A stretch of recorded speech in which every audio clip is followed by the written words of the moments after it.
रहीम। Dear students, आज हम जो टॉपिक पढ़ेंगे उसका नाम है equations of motion. Equations of motion के बारे में जो दो कंटेंट्स हम डिस्कस करेंगे वो एक 3 मेजर इक्वेशंस ऑफ मोशन है और फिर हम कुछ क्वेश्चंस प्रैक्टिस करेंगे। इक्वेशंस ऑफ मोशन में 3 basic equations, first, second and third equations of motion जो हम पढ़ते हैं बेसिक फिजिक्स में। फर्स्ट इक्वेशन वो इक्वेशन जो हमें वेलोसिटी, एक्सेलरेशन और टाइम के माबैन रिलेशन प्रोवाइड करती है, velocity, acceleration and time. Second equation of motion हमें डिस्टेंस भी प्रोवाइड कर सकती है, हमें वेलोसिटी, इनिशियल वेलोसिटी भी बता सकती है। इसके साथ साथ हम एक्सेलरेशन भी और टाइम भी इस इक्वेशन को यूज करते हुए कैलकुलेट कर सकते हैं। थर्ड इक्वेशन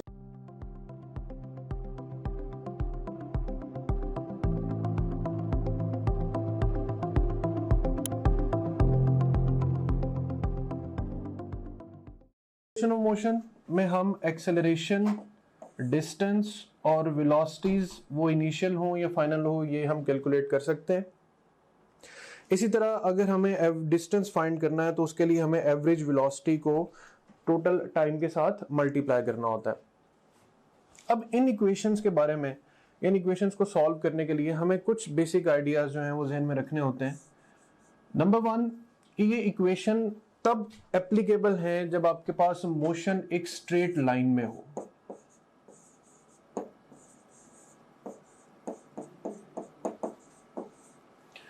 नंबर 2, ये इक्वेशंस तब वैलिड है जब हमारे पास एक्सेलरेशन कांस्टेंट हो।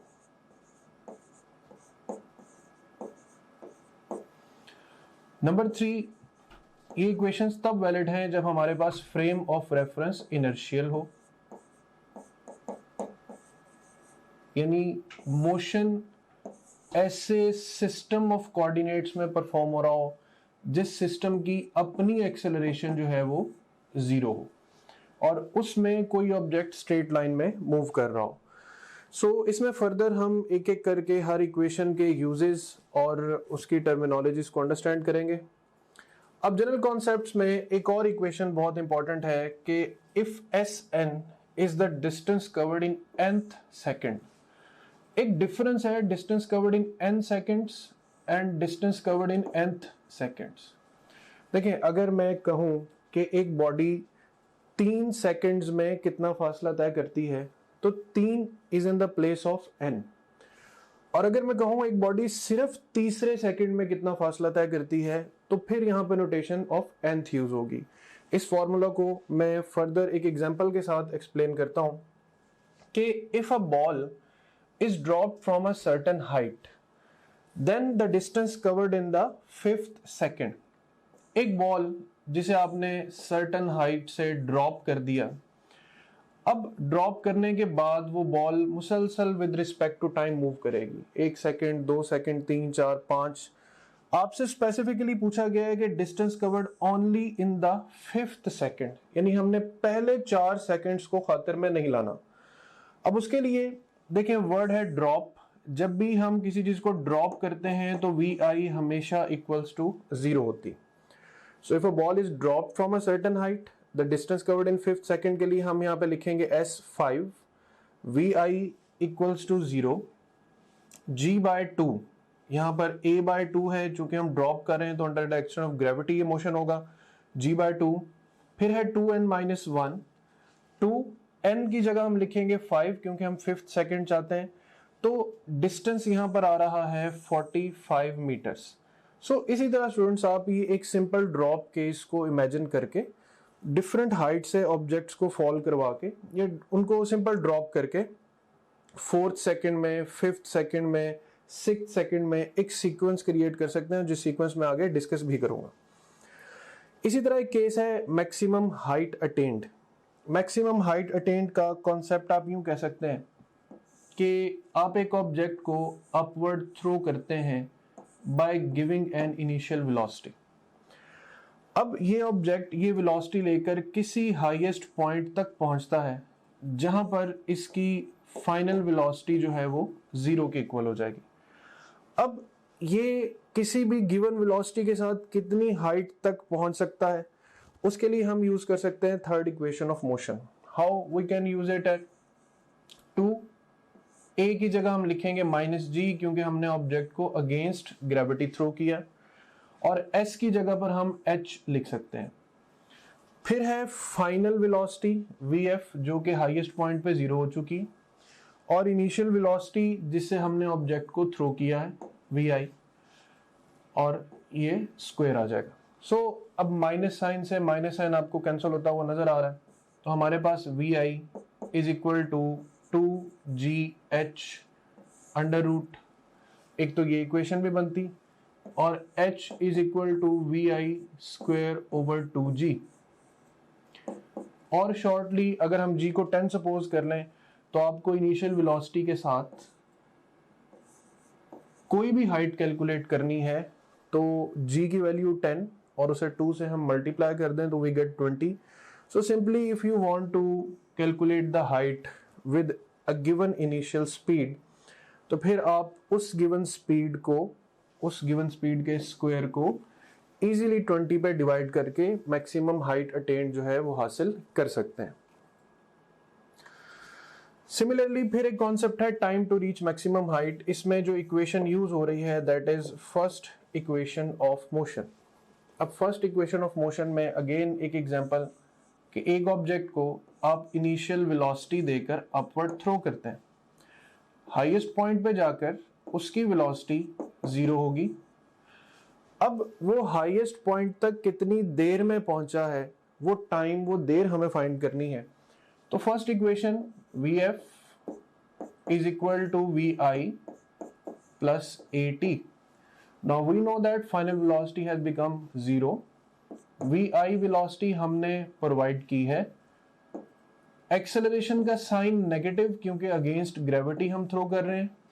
सो v is equal to gt and this implies that t is equal to v over g. So dear students, initial velocity divided by g, or simply you can say that v divided by 10, और मजीद simplify कर लें तो v by 10. तो time to reach maximum height तक जानने के लिए अगर आप ये जानना चाहें मतलब कोई बॉडी कितनी देर में हाईएस्ट पॉइंट पर पहुंचेगी, तो आपको जो वेलोसिटी गिवन है आप स्ट्रेट फॉरवर्ड उसको 10 पे डिवाइड कर दें. अब इसी में फर्दर एडिशन ये हो सकती है कि बॉडी उस हाईएस्ट पॉइंट पर पहुंचने के बाद वापस अपने थ्रोइंग पॉइंट पर कितनी देर में आएगी. तो देखिए जितना टाइम इसको जाने में लगा है यूनिफॉर्म डिसेलरेशन के साथ, उतना ही टाइम इसे वापस आने में लगेगा यूनिफॉर्म एक्सेलरेशन के साथ. सो यही टाइम v ओवर g यहां पर डबल हो जाएगा as vi over g multiply by 2. So time to return back to the place of motion is 2v over g, or you can write it as 2v divided by 10, or time to reach maximum height is simply v by 10. फिर इसी तरह if a body is dropped from certain height then distance covered in 1, 2 and n seconds respectively. इसमें फिर एक word use हुआ है dropped, जिसके लिए आप कह सकते हैं कि vi will be equal to 0. So equation हमारे पास महदूद हो जाएगी s1 equals to 1/2 at square तक. अब देखें कि अगर हमें s1 डिस्टेंस कैलकुलेट करना है, distance travelled in 1 second, so 1/2 at square को मैं लिख दूंगा 1/2 gt स्क्वायर. इसको और सिंप्लीफाई करें तो मैं यूं भी लिख सकता हूं 10/2 into T square. So s1 is equal to 10/2 equals to 5 and then t1 square. अब यहाँ पे t1 है 1 सेकेंड कि बॉडी ने 1 सेकेंड में कितना फासला तय किया, तो s1 will be equal to 5 into 1 square. Body ने 2 सेकेंड्स में कितना फासला तय किया, s2 is equal to 5 into 2 square. 3 seconds में कितना फासला तय किया, बॉडी ने 5 इंटू 3 स्क्वायर. तो देखें आपके पास थोड़ी सी वेरिएशंस के साथ, ये थोड़ी सी सिमेट्री क्रिएट करने के साथ एक पूरा सीक्वेंस बनता है. 5 इंटू जैसे ही आप अपनी topgrade.pk की ब्राउजर ऐप में लॉगिन होंगे, आपको ये हमारा होम पेज नजर आएगा। इसमें पहला जो सेक्शन है ये आपके सब्जेक्ट से रिलेटेड मटेरियल का है। सेकंड सेक्शन जो एक्स्ट्रा सपोर्ट और गाइडेंस आपको रिक्वायर्ड है ये उसके हवाले से है। थर्ड जो सेक्शन है ये डिफरेंट की स्टैटिस्टिक्स एंड टॉपग्रेड की, जो कि आपका हमारे पे कॉन्फिडेंस इंक्रीज करेंगे। एंड लास्ट ऑफ ऑल ये एग्जीक्यूटिव समरी है आपकी ओवरऑल प्रिपरेशन की प्रोग्रेस के हवाले से।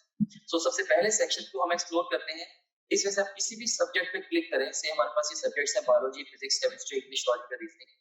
इनमें से किसी भी सब्जेक्ट पे आप क्लिक करें तो आपको उस सब्जेक्ट में उसके वीडियो लेक्चर्स, रिवीजन नोट्स और प्रैक्टिस क्वेश्चन मिले।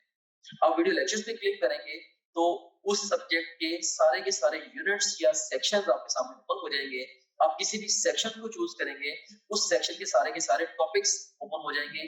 इनमें से जिस मर्जी टॉपिक को आप चूज करें, आप उसके वीडियो लेक्चर्स को यहाँ से वॉच वीडियो बटन क्लिक करके देख सकते हैं, right, like this over here. मानी रही सो ये वीडियो लेक्चर आपके सामने ये आ गया। अगेन टू न्यूरल पाथवे, इसमें भी एक हमारे पास अगर आप जाते हैं फास्ट रिवीजन नोट्स पे, सो जिन स्लाइड्स को यूज करके हमने वीडियो लेक्चर्स रिकॉर्ड किए हैं, अब उन्हीं स्लाइड्स को आप यहाँ से रिवाइज कर सकते हैं। देख सकते हैं आपने फास्ट रिवीजन नोट्स पे क्लिक किया, इसमें सारे के सारे सेक्शन फिर ओपन हो गए। तो यहाँ पे एक बात मैं आपको यह बताना चाहता हूँ कि जो भी सेक्शन इंपॉर्टेंट है एग्जाम के पॉइंट ऑफ व्यू से, हमने उनके साथ इंपॉर्टेंट का टैग भी लगाया हुआ है, keeping in view the previous exam friends. Anyways, तो यहाँ पे आप किसी भी सेक्शन को चूज करें। सी सेल स्ट्रक्चर एंड फंक्शन को मैं चूज करता हूँ। इसके सारे टॉपिक्स ओपन हो गए। इनमें से किसी भी टॉपिक को आप पिक करेंगे तो आप उसकी वो स्लाइड्स देख सकते हैं जिनसे उस टॉपिक का वीडियो लेक्चर रिकॉर्ड हुआ है। तो काफी सारा टाइम जो है आपका वो सेव होगा। आपको लेक्चर नोट करने की जरूरत नहीं है, आपको बड़े बड़े नोट्स मिल रहे हैं for the fast revision, rather super fast revision of the lectures. उसके बाद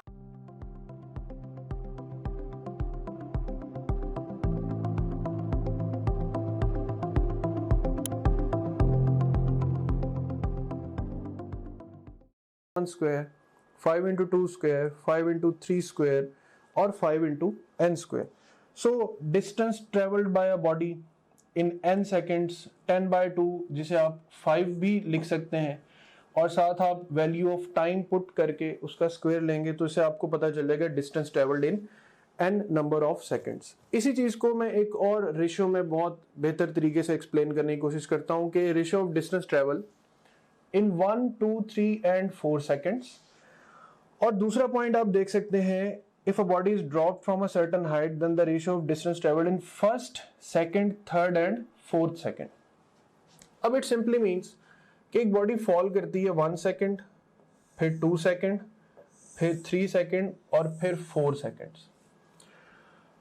ये जो फॉर्मूला जिसमें हम इक्वेशन यूज कर रहे हैं s is equal to 1/2 gt square, ये हमें ये बताता है कि सिर्फ 1 सेकंड में बॉडी ने कितना फासला तय किया, फिर 2 सेकंड्स में कितना फासला हो गया, फिर 3 में डिस्टेंस कितना हो गया और फिर 4 में डिस्टेंस कितना हो गया। जबकि दूसरी जगह पर जो हम इक्वेशन यूज कर रहे हैं वो ये है, S nth is equal to V I plus g/2 2n-1। इस इक्वेशन से हमें क्या पता चलेगा कि बॉडी ने पहले सेकंड में कितना फासला तय किया है, बॉडी ने दूसरे सेकंड में कितना फासला तय किया है, तीसरे में, और फिर सिर्फ चौथे सेकंड में बॉडी ने कितना फासला तय किया। मैं फिर इस कंपैरिजन को रिप्रेजेंट कर रहा हूं, 1 सेकंड में फासला, 2 सेकंड्स में फासला, 3 में और 4 में। ये टोटल डिस्टेंस देने वाली इक्वेशन है। पहले सेकंड में, दूसरे सेकंड में, तीसरे सेकंड में और चौथे सेकंड में कितना फासला तय होगा। So total n number of seconds में अगर हम देखें तो S1 जैसे मैंने पहले भी एक्सप्लेन किया 1/2 GT1 स्क्वायर। सेकंड, दूसरे सेकंड में या टोटल 2 सेकंड्स में कितना फासला तय होगा, G/2 into 2 square. Total 3 seconds में कितना फासला तय होगा, G/2 इंटू 3 स्क्वायर। और टोटल 4 सेकंड्स में कितना फासला तय होगा, G/2 इंटू 4 स्क्वायर। इसको सिंप्लीफाई करें तो हमारे पास आंसर जो बनेगा वो 1 स्क्वायर, 2 स्क्वायर, 3 स्क्वायर और 4 स्क्वायर। और फिर एक रेशियो डेवलप होगी 1, 4, 9, 16। अब इस सीक्वेंस को आप आगे भी लेकर जा सकते हैं, यानी एक बॉडी गिरते हुए कितना फासला या किस प्रोपोर्शन से फासला तय करेगी। तो पहले सेकंड में डिस्टेंस अगर 1 मीटर होगा तो दूसरे सेकंड में 4 गुना डिस्टेंस बढ़ जाएगा, तीसरे सेकंड में 9 गुना डिस्टेंस, फिर 16 गुना, फिर 25 गुना, फिर 36 टाइम्स। तो इस तरह से एक रिलेशन, एक सीक्वेंस बनेगा जो बड़ा इंपॉर्टेंट एमसीक्यू भी एग्जाम्स में आ सकता है कि ratio of distance travelled in 1, 2, 3 and 4 seconds will be 1, 4, 9 and 16। अब हम आते हैं दूसरे केस की तरफ कि if a body is drop from certain height then the ratio of distance travelled in first, second, third and fourth second.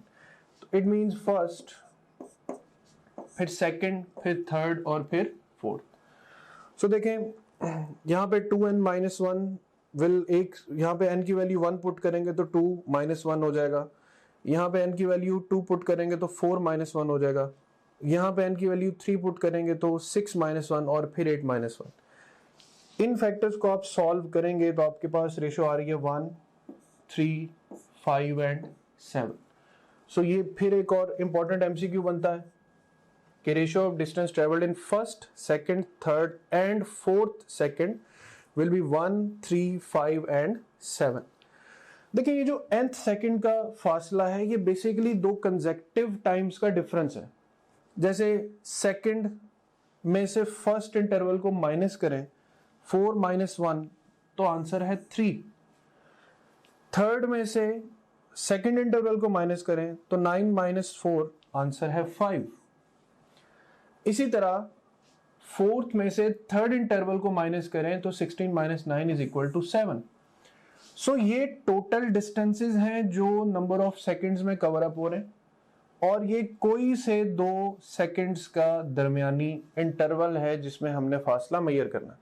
So very speedily आपने जब ऐसा क्वेश्चन सॉल्व करना हो तो आपने नंबर्स पर ध्यान देना। 1, 2, 3, 4 यानी आप नॉर्मली जैसे गिनती गिनते हैं अगर वैसे गिनती लिखी हुई है 1, 2, 3, 4 तो 1, 4, 9, 16 विल बी द आंसर। और अगर आप किसी की पोजीशंस मेंशन करते हैं जैसे ही स्टूड फर्स्ट, सेकंड और थर्ड, इस सूरत हाल में नंबर लिखे हो तो अपने माइंड में पोजीशन का आइडिया लेकर आए। तो 1, फर्स्ट, सेकंड, थर्ड, फोर्थ में आपके पास 1, 3, 5 और 7 will be the right answer. तो ये दो रेशियोज बहुत इंपॉर्टेंट है, 1, 4, 9, 16 and 1, 3, 5 and 7। Next, if a body is dropped from certain height then time taken to reach the ground।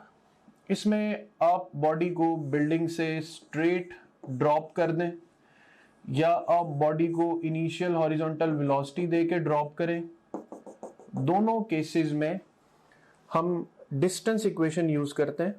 चूंकि हम ड्रॉप कर रहे हैं तो vi की वैल्यू 0, vi 0 होगा तो ये पूरा factor 0, height in the place of distance, a की रिप्लेसमेंट होगी g के साथ।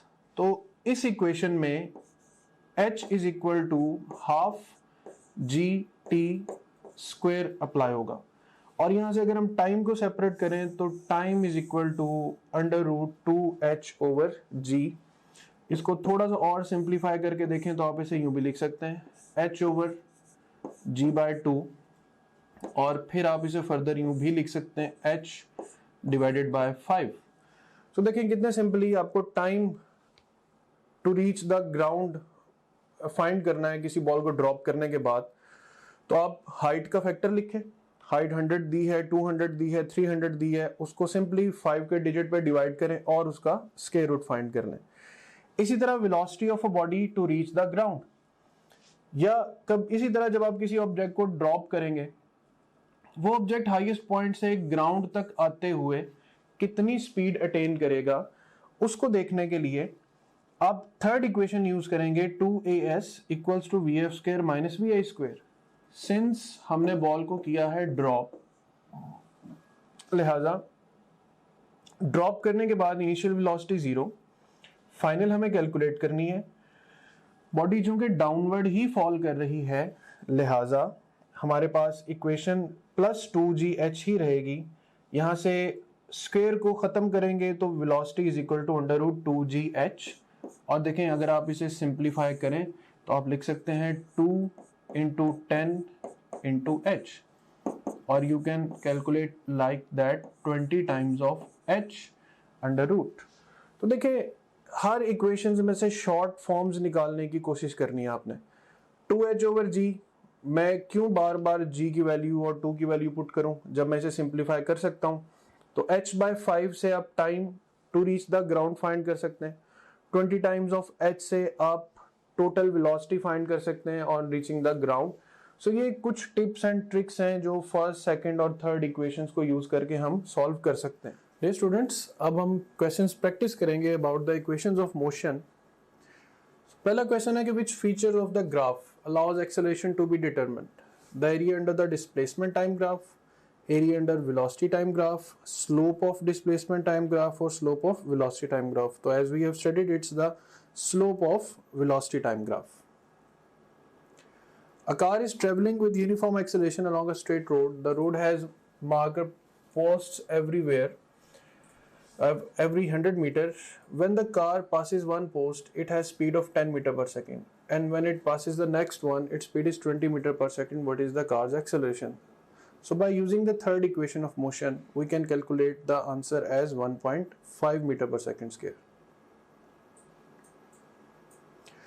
The graph related to the motion of a falling body, what could y represent on the vertical axis?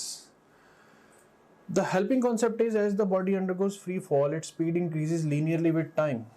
If there is no air resistance, if air resistance is not negligible, its speed increases with decreasing gradient until terminal velocity is reached. Speed increases up to a maximum value and then attain a terminal velocity. So option D will be the right option, that speed when air resistance is not negligible. In the absence of air resistance, a stone is thrown from P, follows a parabolic path. A parabolic path में which is at the highest point reached is T. Project की है P से highest point है T. The vertical component of acceleration of stone is. A vertical component of acceleration throughout the motion remains same and remains constant. So option D will be the right option. Which graph represents the motion of a car that is traveling along a straight road with uniformly increasing speed? When there is an increase in the speed uniform, in a velocity time graph is in this shape, then acceleration time graph is like this. Acceleration is constant positive, so velocity is increasing linearly, so option alpha will be the right option.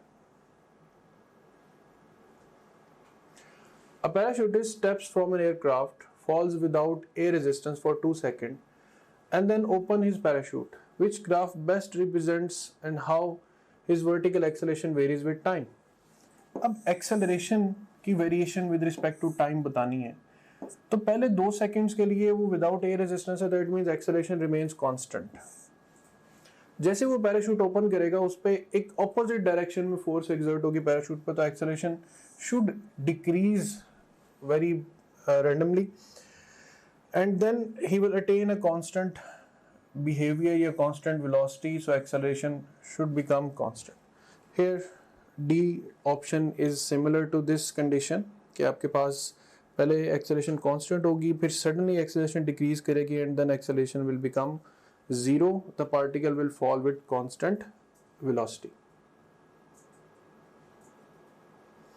A steel sphere is released from rest of the surface of a deep tank of viscous oil. A multiple exposure photograph is taken of the sphere as it falls. The time interval between exposure is always the same. Which of the following could represent the photograph? अब देखिए viscous medium में steel ball पहले speed increase होगी तो distances change होंगे, लेकिन जब वो टर्मिनल वेलोसिटी अटेन कर लेगा तो equal distance will be covered in equal intervals of time. So option B is the correct option कि पहले there is an increasing distance and the distance remains constant throughout the motion. So B is the right option. If an object is moving with a velocity 5 meter per second with an acceleration 2 meter per second square in 5 seconds, then calculate the final velocity By using first equation of motion, you can calculate it as 15 meters per second. Object moving with a velocity 5 meter per second with an acceleration of 2 meter per second square in 5 seconds. Then calculate the distance covered. So by using second equation of motion, you can calculate the distance as 50 meters. A body covered 100 meter distance with an acceleration of 2 meter per second square in 5 seconds. Then calculate the velocity. So by using again second equation of motion, you can find it as 15 meters per second. If a body covered 200 meter distance with velocity of 5 meter per second in 5 seconds, then calculate the acceleration. So by using again second equation of motion, you can find the acceleration as 5.33 meter per second square. So that's all about equations of motion. Thank you. हमारा जो most important feature है या teaching tool है, that is our question bank. So अगर हम practice questions पे जाते हैं तो इसमें हम देखें कि आप डिफरेंट तरीके से टेस्ट दे सकते हैं. सो आप जैसे मर्जी माइंड में डिफाइन कर लें कि आपने किसी एक टॉपिक का टेस्ट देना है या एक चैप्टर का, एक यूनिट का, क्वार्टर सिलेबस का, हाफ सिलेबस का, फुल सिलेबस का, जो मर्जी सिलेबस आप डिफाइन कर लें, उस डिफाइंड सिलेबस में से 20 तरीकों से आप टेस्ट दे सकते हैं. कैसे? जैसे जो भी सिलेबस आपके माइंड में डिफाइंड है, आप चाहें तो उस सिलेबस के हमारे पास जो अवेलेबल ऑल क्वेश्चन उनका टेस्ट दे सकते हैं, या जो आपने टॉपलेट.pk पे आप प्रैक्टिस करते रहे हैं, तो आप चाहते हैं कि आपने दोबारा may be second third time आप टेस्ट दे रहे हैं, आप चाहते हैं कि मेरे पास सिर्फ और सिर्फ उस सिलेबस के अनसीन क्वेश्चन का टेस्ट आए, आप वो भी दे सकते हैं. इसके अलावा इनकरेक्ट क्वेश्चन के टेस्ट देते हुए जो सवाल आपके गलत हुए थे, आप उन गलत सवालों का टेस्ट अलग से क्रिएट कर सकते हैं. से अगर आपने फिजिक्स के 20 टेस्ट दिए हैं, उनमें से आपका कोई मे बी आपके कोई 30 क्वेश्चन रॉन्ग हुए थे, उन 30 रॉन्ग क्वेश्चन का इकट्ठा टेस्ट भी आप क्रिएट कर सकते हैं. और इसी तरीके से जो जिन क्वेश्चन को आपने टेस्ट के दौरान बुकमार्क किया है, उनका टेस्ट सॉल्व कर सकते हैं. जो टेस्ट आपने अटेम्प्ट किए थे क्वेश्चन, उनका टेस्ट सॉल्व कर सकते हैं, अनअटेम्प्टेड का. और इवन यानी कि टेस्ट देते हुए आपने जिनको अटेम्प्ट किया था और टेस्ट देते हुए जिनको आपने अटेम्प्ट नहीं किया था, ये अनसीन से डिफरेंट है. अनसीन का तो मतलब ये है कि वो टेस्ट में कभी आए नहीं आपके. इसके अलावा आप देख सकते हैं कि इवन पास्ट क्वेश्चन का बहुत बड़ा पूल यहाँ पे मौजूद है. अगर हम गौर करें, देखेंगे ई-कैट के, नम्स के, NMD CAT, AKU, MD CAT, Punjab के और ईटा केपीके के, ये इवन जो पीएमसी के जो सैंपल पेपर्स हैं, उनके टॉपिक वाइज पास्ट क्वेश्चन देखिए यहाँ पे मौजूद है ओवरऑल. अब किसी भी टैब पे क्लिक करें, सारे के सारे एक्चुअल पास्ट क्वेश्चन है वो आ जाएंगे. ऑफ कोर्स ये सारे के सारा बड़ा इंपॉर्टेंट टूल है जो कि पूरे पाकिस्तान से बड़े मेन एग्जामिनर्स ने, बड़े सीनियर एग्जामिनर्स ने ये डेवलप किया होगा. एनीवेज, इसमें से किसी भी आप टॉपिक को चूज करें. से मैं यहाँ पे सारे टैग्स को चूज कर लेता हूँ, तो हमारे पास ये सारे के सारे टॉपिक्स आ गए. इनमें से किसी एक टॉपिक को मैं चूज करूँ या एक सेक्शन को, या मैं मल्टीपल सेक्शन को चूज करूँ, तो मैं उसका टेस्ट दे सकता हूँ. से मैंने 2 सेक्शन चूज किए, इसमें से सेम है कार्बोहाइड्रेट्स और प्रोटीन्स, इनका टेस्ट देना चाहता हूँ, या ओवरऑल मैं सारे सेक्शन का टेस्ट देना चाहता हूँ, वो मैं दे सकता हूँ. या मैं डिफाइन करूंगा मे बी जी मैंने 50 एमसीक्यूज का टेस्ट देना है, तो ये 50 एमसीक्यूज का टेस्ट आपके सामने ये क्रिएट हो गया.